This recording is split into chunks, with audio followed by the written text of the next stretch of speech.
লুৎফুজ্জামান বাবরের নেতৃত্বে, যিনি সাবেক স্বরাষ্ট্র প্রতিমন্ত্রী ছিলেন, 2006 ব্যাচের পুলিশ কর্মকর্তা সহ বিভিন্ন প্রশাসনিক কর্মকর্তাদের নিয়ে সুষ্ঠু নির্বাচন ঠেকাতে, ভোট কারচুপি করতে, ইলেকশন ইঞ্জিনিয়ারিং করতে বিএনপি একটা বিরাট প্রজেক্ট হাতে নিয়েছে।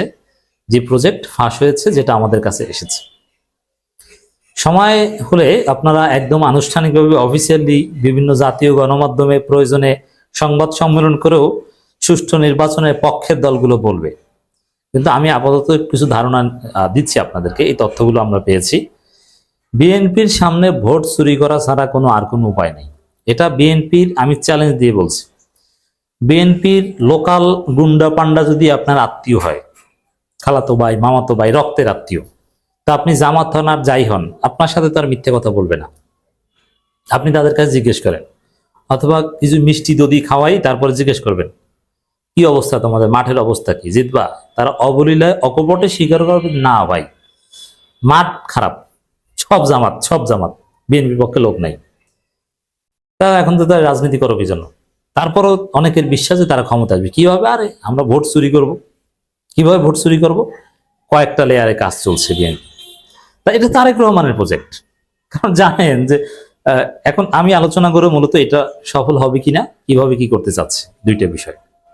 অপেক্ষা করুন যে আসলে ক্লাইম্যাক্সে কি ঘটে সেটা শোনার জন্য।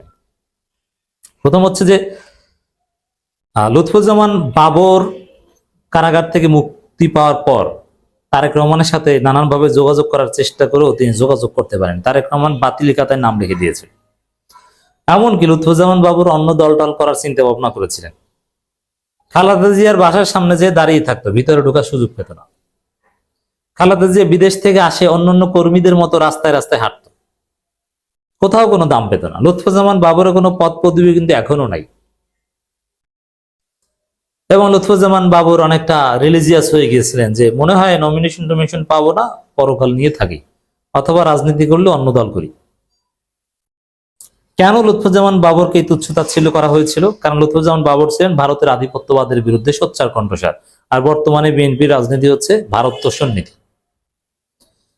যে লুৎফুজ্জামান বাবরকে বাতিলের খাতায় লিখে দিয়েছিল বিএনপি, ছুঁড়ে ফেলেছিল, সেই বাবরকে টান দিয়ে হঠাৎ করে নাটকীয়ভাবে বিএনপি নমিনেশন দিয়েছে, যেটা দেওয়ার কথা ছিল না। বাবরের আসনে বিএনপির অন্য হেভিওয়েট ক্যান্ডিডেট ছিল, কিন্তু তারপরও বাবরকে নমিনেশন দেওয়া হয়েছে। কেন? ইলেকশন ইঞ্জিনিয়ারিং করার জন্য। কারণ পুলিশে সবচাইতে বেশি অবৈধ দলীয় নিয়োগ হয়েছে বাবরের হাত ধরে।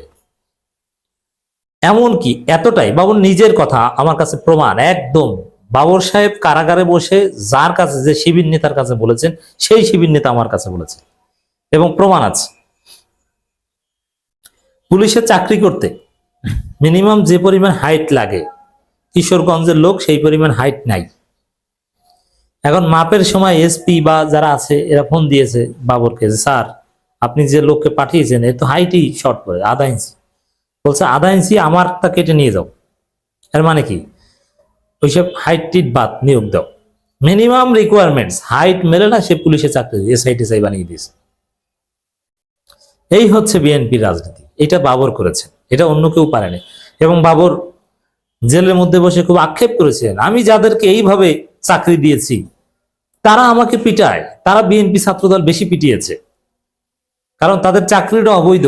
চাকরি বাঁচানোর জন্য তারা বড় আওয়ামী লীগের সেজেছে।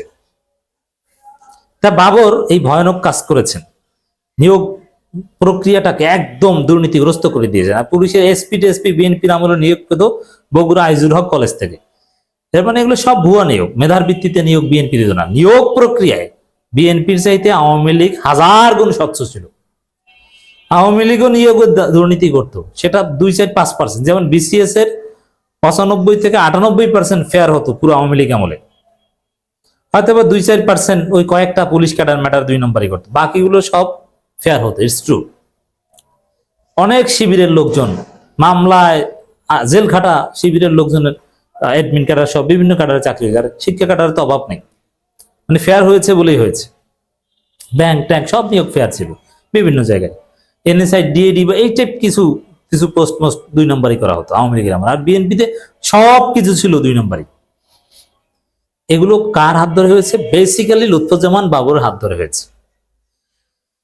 যে বাবরকে ছুঁড়ে ফেলে দিয়েছিল বিএনপি, সেই বাবরকে টান দিয়ে নমিনেশন দিয়েছে এই কারণে যে যেহেতু বাবরের হাত ধরে 2006 সালে, 5 সালে, 4 সালে অনেক শত শত হাজার হাজার পুলিশের এসআই হয়েছে, তারা এখন আছে, তারা কেউ ওসি হিসেবে দায়িত্ব পালন করছেন, কেউ অমুক তমুক এই সেই নানান কিছু। তো এই বাবরকে টান দিয়ে এনেছে, বাবর তোমাকে ছুঁড়ে ফেলে দিলাম, তোমাকে আবার টান দিয়েছি, তুমি যাদেরকে চাকরি দিয়েছিলে তাদের সাথে কানেকশন লাগাও। তারপরে কিভাবে ইলেকশন ইঞ্জিনিয়ারিং করা যায় সেটা করো। এটা আবার মাঠ পর্যায়ে বিএনপির অনেকে জেনে গিয়েছে কি, যে পুলিশ তোমাদের কিছু বলবে না, প্রথমে জামাত যেসব জায়গায় দুর্বল সেই সব জায়গায় জামাতের এজেন্টকে বের করে দেবা, ভোট কেন্দ্র থেকে বের করে দিয়ে ইচ্ছা মতো সিল মারবা, আর ভোটের আগের দিন জামাতের লোকজনকে, সাধারণ জনগণকে ভয় দেখাবো তারা যেন ভোট কেন্দ্রে না যায়।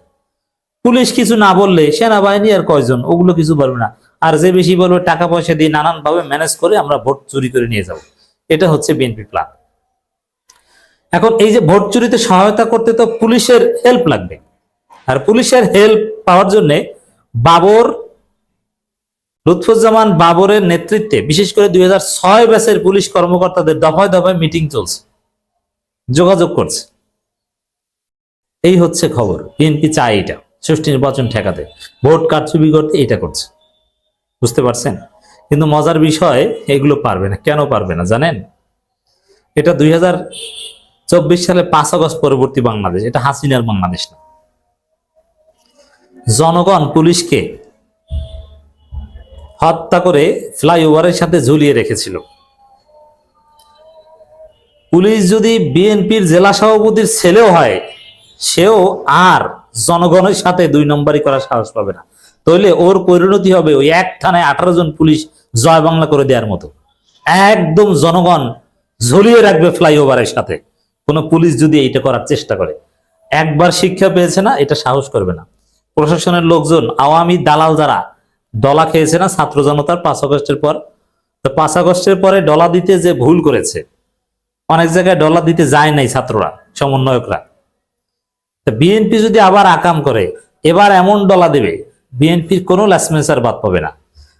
আর আওয়ামী লীগের পুলিশ, আওয়ামী লীগের বড় বড় অনেকে কিন্তু পালিয়ে যেতে পেরেছে ভারতের সহায়তায়, র পার করে নিয়েছে, বর্ডার খুলে দিয়েছে, বিজিবি হেল্প করেছে। সেই মনিরুল, ডিবি হারুন পালিয়েছে।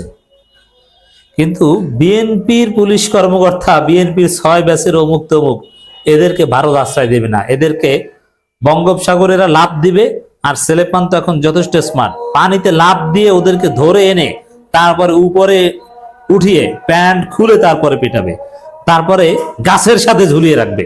সমুদ্রে লাভ দিতে হবে না, নদীতে লাভ দেবে না, নদীর পাশে তার ফ্লাইওভার নাই, গাছের সাথে ঝুলিয়ে রাখবে। অতএব কশ্চিন কালো আর একটা বিপ্লব দরকার হলে বিপ্লব হবে, তারপরও বিএনপি ভোট চুরি করতে পারবে না।